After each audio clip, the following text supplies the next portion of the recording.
இயேசு கிறிஸ்துவின் இன்ப இனிய நாமத்தில் வாழ்த்துகிறோம். இன்றைய வேத வசனம், நான் உன்னை விட்டு விலகுவதும் இல்லை, உன்னை கைவிடுவதும் இல்லை.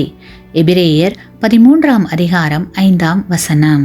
Today's Bible verse, I will never leave thee nor forsake thee. Hebrews chapter 13 verse 5. கிறிஸ்துவுக்குள் பிரியமான சகோதர சகோதரிகளே, பிரச்சனைகள் இல்லாத வாழ்க்கையை ஆண்டவர் நமக்கு கொடுப்பதாக வாக்கு கொடுக்கவில்லை. மாறாக அந்த பிரச்சனைகளை நாம் தனியாக எதிர்கொள்ள மாட்டோம் என்றே தேவன் நமக்கு வாக்கு கொடுத்திருக்கிறார். நம்முடைய ஒவ்வொரு நடையிலும் ஆண்டவர் நம்முடன் இருக்கிறார். வாழ்க்கையில் நாம் எதை எதிர்கொண்டாலும் தேவன் நம்மோடு இருப்பார். தேவனால் மட்டுமே நமது மோசமான துயரங்களை வெற்றியாக மாற்ற முடியும். நீங்கள் கவலைப்படும் சூழ்நிலையை அவர் சரி செய்கிறார். ஆமேன்.